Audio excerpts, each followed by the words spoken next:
os golpistas, né, que continuam agindo aí, eu ia dizer até agindo nos bastidores, agindo nas sombras, mas não, eles agem lá no Congresso, né? Eles continuam no Congresso com o discurso golpista, tentando legitimar essa narrativa deles golpista, né, Guilherme?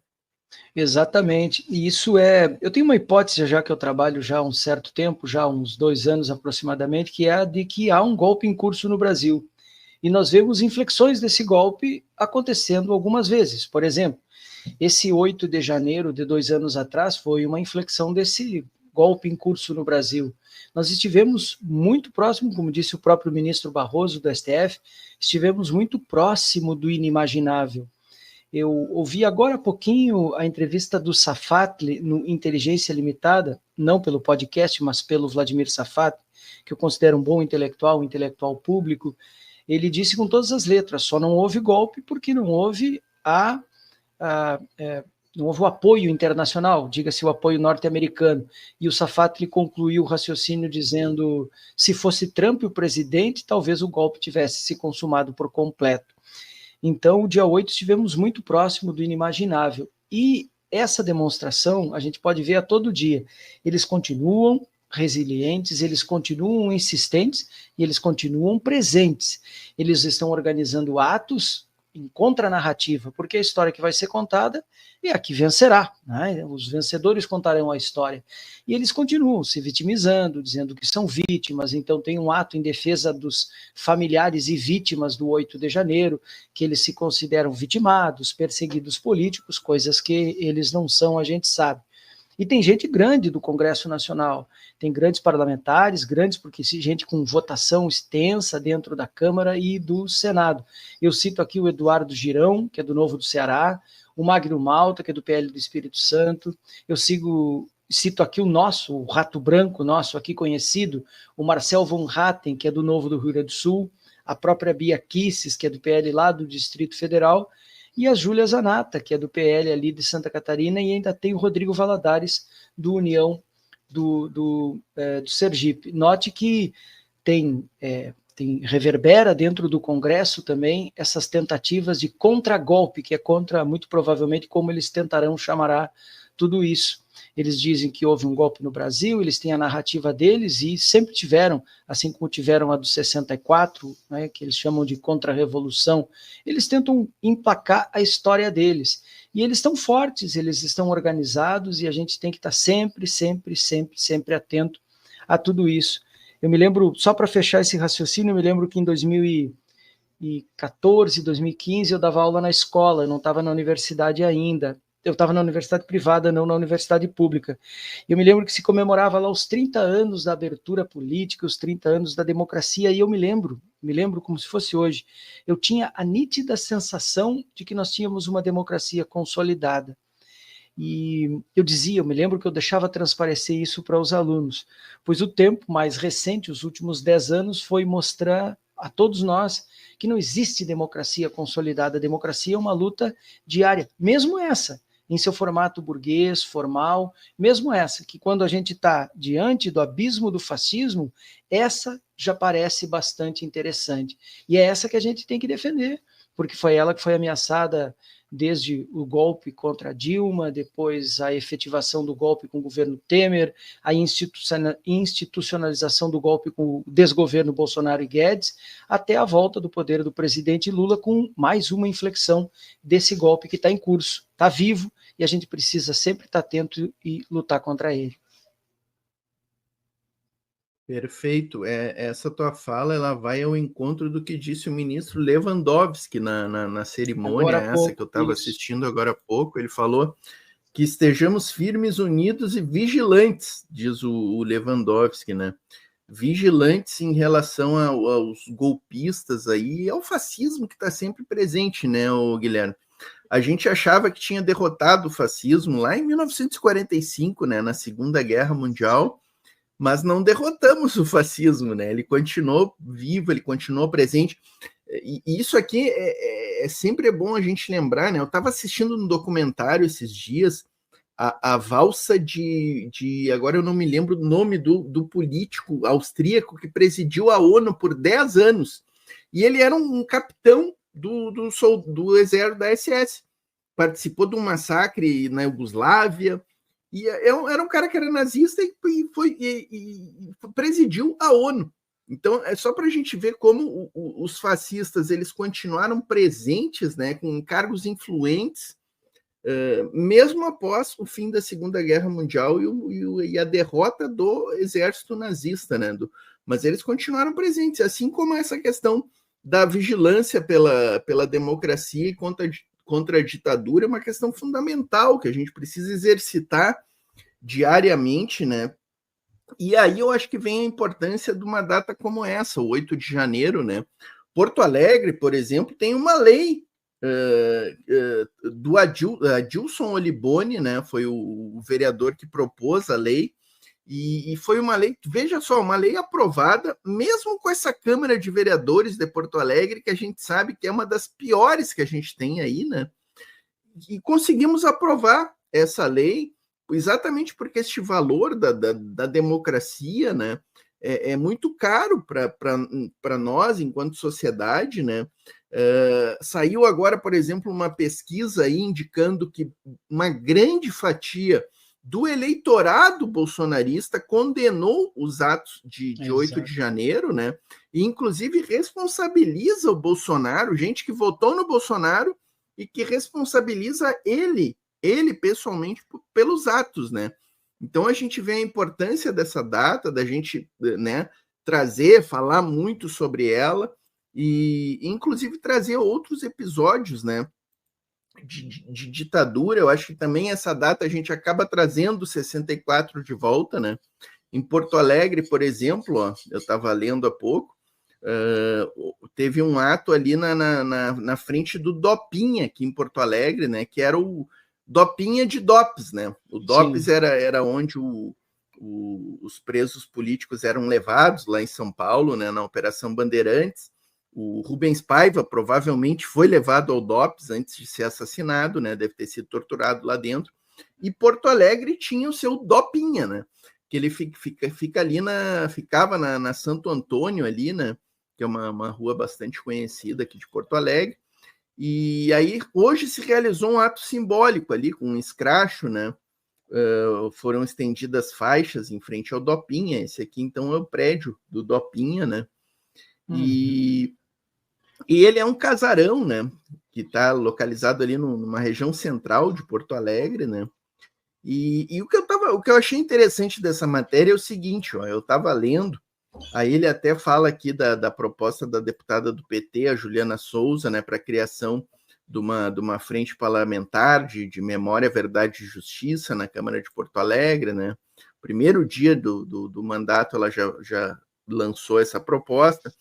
Mas o que eu achei mais interessante desta matéria é o seguinte, ó, para a gente ver a importância dessas questões, né? Durante o governo do Tarso Genro, em 2014, os proprietários deste casarão concordaram em vender o local ao poder público e disponibilizá-lo para a concretização do Memorial Ico Lisboa, né? Que foi um dos torturados naquele local, né?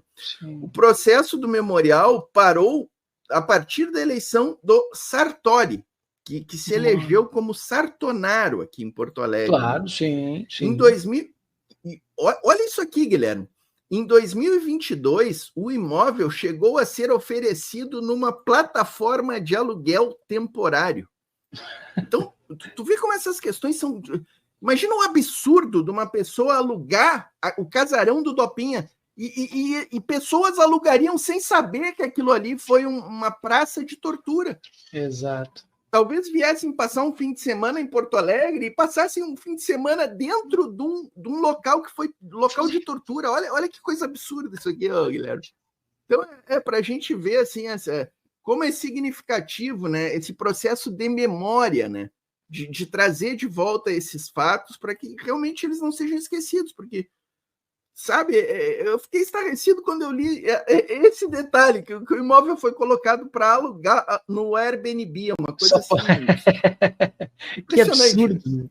É absurdo. Isso demonstra o quanto a gente tem dificuldade em reverenciar esses lugares sociais de memória, aqui entre aspas, né, lugares da memória social. É importante que se resguarde esses lugares para que eles sejam revividos, para que eles guardem a memória, mesmo que negativa, para que as coisas não se repitam. Tem gente que fala em destruição. Eu concordo, porque quem viveu diretamente as dores da tortura, da dor, e como a gente sabe que houve, que essas pessoas queiram a destruição, prefiram o esquecimento. Mas do ponto de vista da memória social, é importante que esses lugares sejam revividos. Quando a gente vê o filme sobre o Holocausto, quando a gente vê os fornos de Auschwitz, quando a gente vê a entrada preservada, isso também tem que ser capaz de causar espanto, de causar medo mesmo, medo no sentido da sociedade de dizer que sim, isso foi possível, isso houve num tempo, houve uma casa de tortura aqui dentro, pertinho de onde as pessoas passam todo dia, cotidianamente. E esses lugares, como foi a casa de tortura de Petrópolis, que a gente conhece a história, esses lugares têm que ser preservados como forma de alerta para a sociedade do presente, para que ela não esqueçam desse passado que é terrível, né, que assusta todos nós hoje. São esses fantasmas que hoje nos assombram. Fundamental, né? E não é à toa que essas figuras da extrema-direita, elas lutam e se opõem contra a construção de memoriais, né? Tu vê que o governador Sartori paralisou as atividades para transformar aquilo ali no memorial, né? Ele que se elegeu como Sartonaro, portanto, ele é um grande bolsonarista, né? Um representante do bolsonarismo. O memorial Luiz Carlos Prestes, que eu estive lá há um mês atrás, mais ou menos, num grande evento de celebração da causa palestina, né? O Walid Rabah estava aí, o pessoal do Brasil de Fato, encontrei lá o pessoal do Pão com Ovo, né? Muita gente legal estava presente lá. E o memorial, o Luiz Carlos Prestes, é um grande local de recordação, né?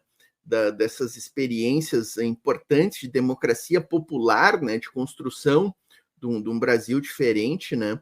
E há vereadores aqui em Porto Alegre que querem proibir a realização de qualquer evento no Memorial Luiz Carlos Prestes. Então, tu vê esse tipo de gente é a gente que defende a liberdade de expressão, né? Eles são eles se dizem defensores da liberdade, mas eles querem fechar memoriais. Eles querem destruir memoriais, né? Que liberdade é essa que eles pregam, né? Então é muito contraditória a posição dessa turma da extrema-direita. Aliás, a contradição faz parte do modo de agir deles, né, Guilherme? Muito. A verdade deles é que importa, né? Exatamente. Deixa eu mandar um abraço aqui para os camaradas que estão conosco aqui, e as camaradas, né? A Márcia Batista, a Ana Clara, o Ismael está aqui conosco, sempre presente, o nosso camarada Isma, né? A Graça Mitidieri está aqui também, sem anistia para os golpistas, Bozo na cadeia já.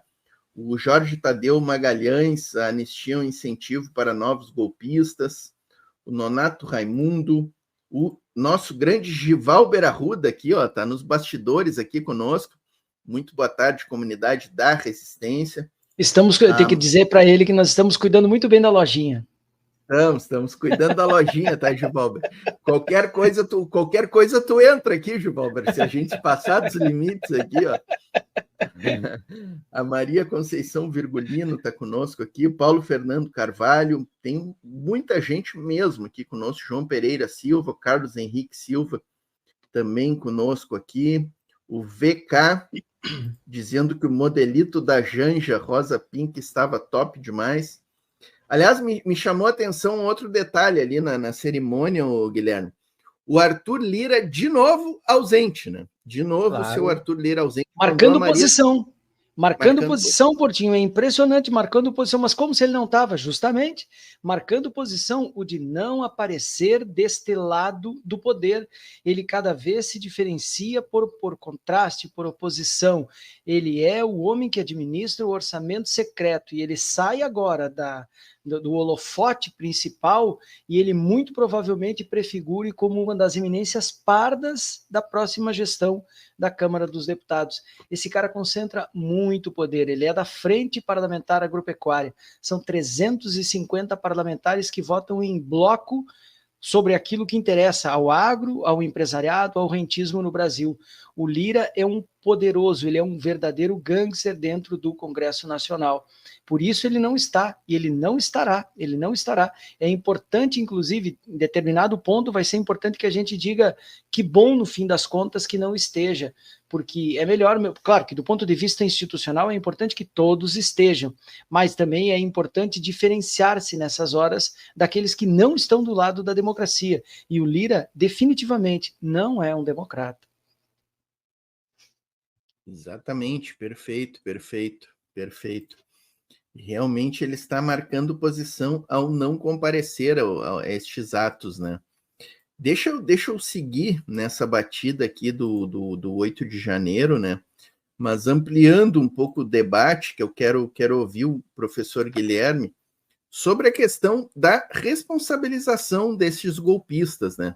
Então tem uma matéria aqui na Brasil de Fato, que eu não canso de recomendar, e inclusive eu digo que para mim é o melhor meio de comunicação que a gente tem no Brasil, não só de comunicação alternativa, é o melhor de comunicação. Ele faz frente para a mídia corporativa, com todos os limites orçamentários e de pessoal, de recursos humanos que a Brasil de Fato tem, eles dão um banho de cobertura na mídia corporativa. Por que eu digo isso?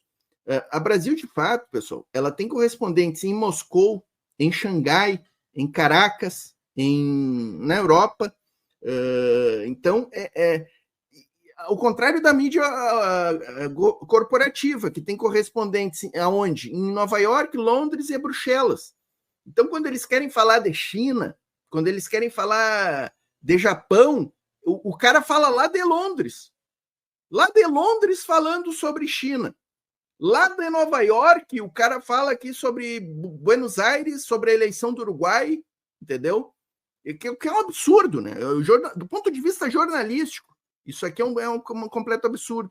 Então, a Brasil, de fato, com todas as limitações, ela faz esse jornalismo. Até eu quero deixar isso aqui, porque depois eu quero tratar com o Guilherme da questão da comunicação pública, né? Da comunicação em si. Podemos até mergulhar ali na questão do Zuckerberg, que é uma notícia bem atual, né? Mas vamos ficar agora aqui nessa notícia, ó. Da Brasil, de Fato, 2 anos do 8 de janeiro, investigações revelaram crimes bolsonaristas e trama golpistas, né? Aí está aqui a foto, essa foto conhecidíssima, né, do nosso Mauro Cid, né? Na CPI. Da CPI, exatamente, aquele célebre depoimento que ele deu, né? E eu quero destacar dessa notícia aqui, ó, que até 26 de dezembro o STF condenou 310 pessoas, né, pela participação nos ataques. Eu vi que mais de 400 fizeram acordos para terem penas mais leves, né, que foram pessoas que não tiveram participação tão destacada, né, não foram como a vovozinha, aquela que foi literalmente cagar, né, no gabinete do Alexandre de Moraes, né. Essa é uma das que pegou uma pena, é uma dessas 310 aqui que a matéria está trazendo, né? A maioria dos condenados foi presa no local dos ataques ou em acampamentos, que se desenrolaram por semanas em frente aos quartéis e com a anuência das Forças Armadas, né? Aí eles trazem aqui alguns casos, né? Eu, inclusive, hoje estava lendo aí uma matéria da mídia corporativa, né? Ah, Porti, mas tu fala mal, mas tu lê. Não, eu leio a mídia claro corporativa. Que tem que ler. Eu assisto, inclusive, eu sou criticadíssimo na Voz Trabalhadora, Guilherme, porque eu assisto o Jornal Nacional de vez em quando. Mas tem que assistir até como forma de saber como é que está sendo narrada para a classe trabalhadora o maior jornal de alcance brasileiro. Exatamente, é fundamental para a gente fazer a crítica assistir, né? E aí, assim, eu li na mídia corporativa com grande destaque que apenas 8 pessoas tinham sido absolvidas nesses processos aí. E a mídia, assim, dando destaque para este número, como assim, tipo, o judiciário está realmente perseguindo essas pessoas que estavam lá se manifestando na Praça dos Três Poderes, né? E é incrível como a mídia golpista, o partido da imprensa golpista, o PIG, como dizia como é que era o nome do nosso do Paulo Henrique Amorim, do TV Afiada, né? Partido da imprensa golpista. Eles gostam muito de dar corda para essas narrativas golpistas, né? E depois eles ficam, né, eles ficam tentando ali dourar a pílula, eles tentam voltar atrás de vez em quando, eles elogiam o prêmio da Fernandinha com Ainda Estou Aqui, eles que foram grandes defensores da ditadura, né? Então é uma coisa impressionante, né? Mas, Guilherme, como é que tu está vendo esses processos de responsabilização aí? Da trama golpista, agora a gente teve aí 40 indiciados, né? E ainda estamos esperando os investidores, né? Os latifundiários ali, a turma do agronegócio que botou a grana para manter os acampamentos, né? Por enquanto estão saindo ileso aí. Como é que tu está enxergando toda essa questão da prisão? Tu tem expectativa de que essa turma vá para a prisão, o Bolsonaro vá para a cadeia? Como é que tu está enxergando tudo isso? Bom, eu vejo a partir daquela perspectiva de que a justiça tem o seu tempo e a política tem o seu tempo. O tempo da política é muito rápido, tudo muito imediato, e a gente está sempre querendo que as coisas aconteçam o mais breve possível.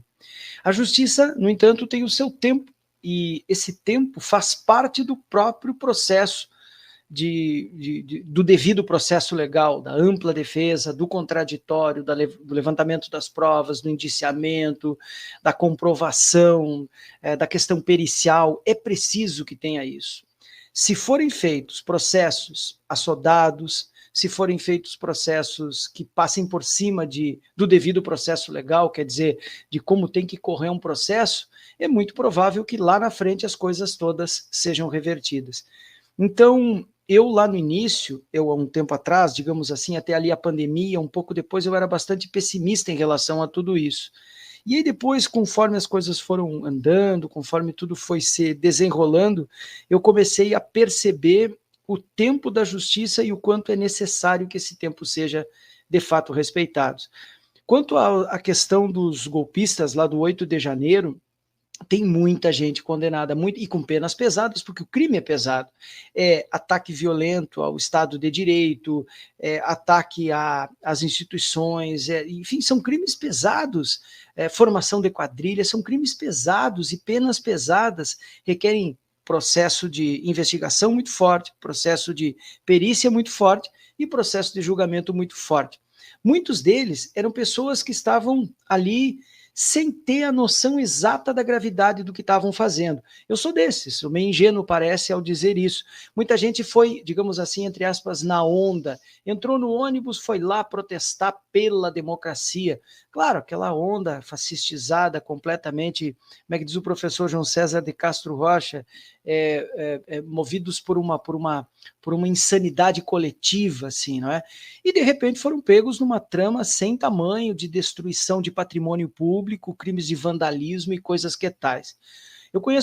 Pessoalmente, eu conheço 2 ou 3 desses condenados, pessoalmente mesmo, que circulam aqui por Santa Maria. Uma foi candidata a vereadora, o outro é taxista e o outro é um lojista, andava fugido na Argentina. A candidata a vereadora anda de tornozeleira, na rua, para todo mundo ver. Isso é um escárnio público. Ela diz para todo mundo, claro, foi candidata a vereadora pelo PL, ela diz que estava no campo de concentração do Lula, o lugar que eles chamam de Lulingrado. Nota o tamanho da insanidade. A gente não bate. Ela chama de muito engraçado, né, cara? Lulingrado. Não, tem que rir, porque é impressionante o estado de insanidade.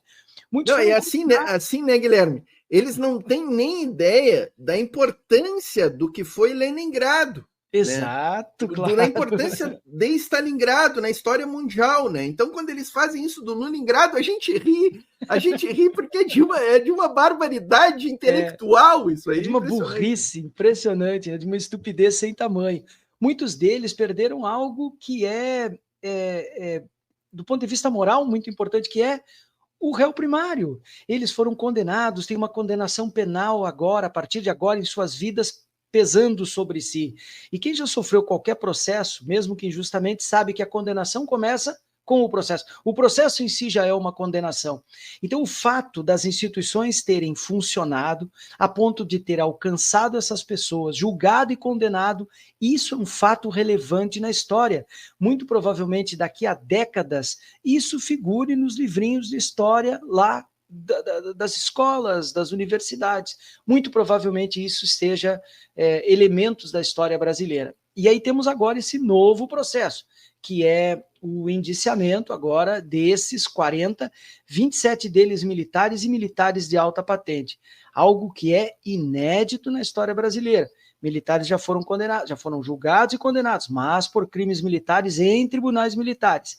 Dessa vez eles estão sendo indiciados por tribunais civis e julgados pela Justiça Civil, pela Suprema Corte Brasileira.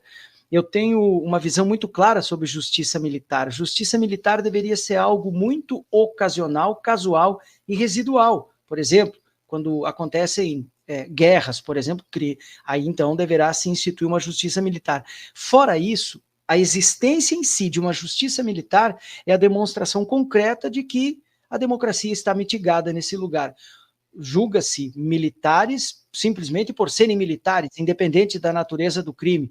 Dizem a justiça militar que julga crimes militares. A gente sabe que isso é uma falácia. Eles julgam militares independente da natureza do crime. O crime é civil e eles são julgados por tribunais escusos, uma caixa preta que a sociedade civil não fica sabendo. Então temos militares de alta patente, sendo julgados, expostos em praça pública, e isso é relevante também na história do Brasil. Há que se dar tempo. Parece que agora serão alcançados os financiadores, que é muito importante, porque a logística disso foi gigantesca, desde os acampamentos nas frentes dos quartéis, quer-se saber quem financiou tudo, quer dizer, sabe-se, só precisa-se agora de uma demonstração concreta, né, judicial, de quem financiou tudo isso. Foi o agro, claro, a gente sabe, e setores que queriam manter os seus privilégios, o seu rentismo intacto. Pois bem, agora estão sendo julgados e muito provavelmente cada vez vai se chegar a responsáveis mais acima. Talvez, muito provavelmente, o próximo militar a ser chamado seja o general Heleno, embora já um homem idoso, talvez não seja preso, e aí respeite-se, enfim, o limite da idade, há que ser também respeitoso ao limite legal dessas prisões. Agora, sem dúvida nenhuma, eu agora, olhando como tudo aconteceu, né? Se a gente voltar no tempo logo um pouquinho, lembrar de Lula preso, ninguém de nós, exceto, eu brinco, Paulo Pimenta. O Pimenta foi um dos caras que sempre esteve do lado do Lula, por isso eu respeito tanto Paulo Pimenta. A gente olhava e dizia, meu Deus, a gente não via esperança. De repente, as instituições funcionaram, demonstraram força, foram anulados os processos absurdos contra o Lula voltou a concorrer, ganhou a presidência, nos tirou a caneta da mão do fascismo, isso é relevante, e agora eu começo já a acreditar nas instituições, mesmo em sua forma burguesa, lembro sempre, mesmo em sua forma burguesa, mas diante do fascismo, elas funcionarem já é um grande alerta de que a democracia parece que está funcionando. Eu tenho esperança, para finalizar, eu tenho esperança mesmo de que esse ano seja denunciado e, portanto, vejamos ainda muito em breve a prisão do Bolsonaro.